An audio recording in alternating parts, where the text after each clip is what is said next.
but they wouldn't let her keep the child. And so she was forced to take the child to an orphanage. She handed over her child to Our Lady and said, I can't be a mother to him. Now you take over. We hope, we pray for better days.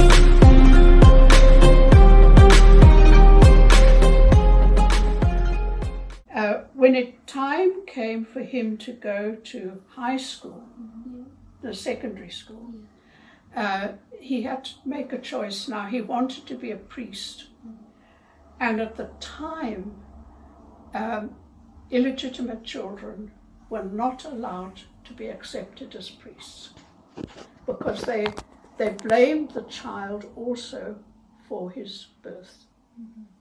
And Father Kentenich suffered his whole life.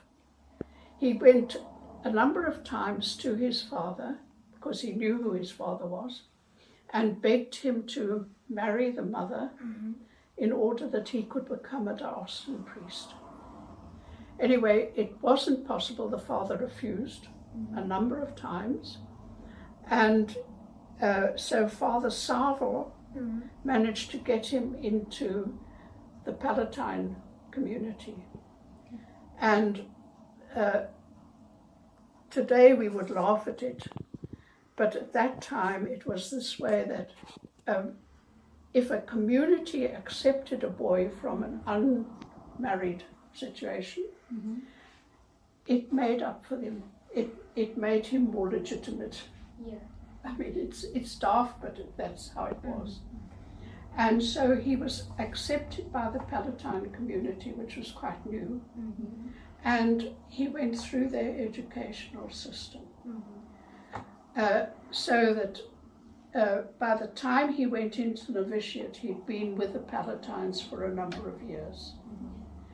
And the time of the novitiate was very, very hard for him, because he had a new world in himself. He had a whole vision, as he said, he had a whole vision of what he thought God wanted, which was a new type of person in a new type of community. That is to say, not someone who accepted what was there, but who worked with God, who contributed, who used all their abilities to work with God. And this is the new type of person that we are looking for in Schoenstatt. So not someone who just says, okay, Father said it, we'll do it, but who says, why? And he said why just too often. So that by the time it came for him to be decided whether he would become a priest or not, some of the masters, the teachers, felt that he would be too difficult. It might be too dangerous for him to become a priest. And so they didn't, they voted against his being accepted for the priesthood. And his provincial superior called him and said to him, this is the decision. And he said, what will you do? So he said, well, I'll complete my education and then we will see. And Father Kolb, who was the provincial, was so impressed by the way he reacted that he managed to work on the priests who were deciding, and one changed. So then he had enough votes for Father Kentenich for him to be accepted for the priesthood. But in those days where everything was in the balance, he had to give himself again to Our Lady.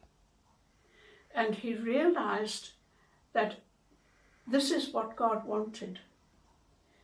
When he brings us into a situation which is very, very difficult, he wants us to give ourselves more to God and not just fold our hands and say, oh, what a pity, feel sorry for myself. No. You need a strong personality and someone. And later on, when he was asked what would he have done, he said, I think I would have become a doctor and help people that way. But his whole idea was to help people. Yeah. And after his ordination, he was asked to become a teacher, and he went completely new ways. Today we would say it was a very modern way of education, but he didn't expect the boys to learn things by heart and then give it back. He taught them, he said to them, why? What's the rule? Work it out. And in that way, he managed to get them to catch up and pass where they were supposed to be in their curriculum. Because they understood it and worked it out for themselves.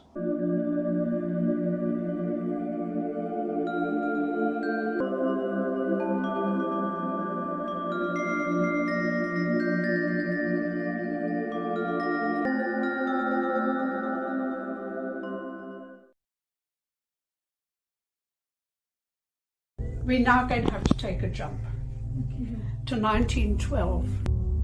Father Kentenich became well aware that there was a war coming. He knew what all that meant, and it was mass destruction.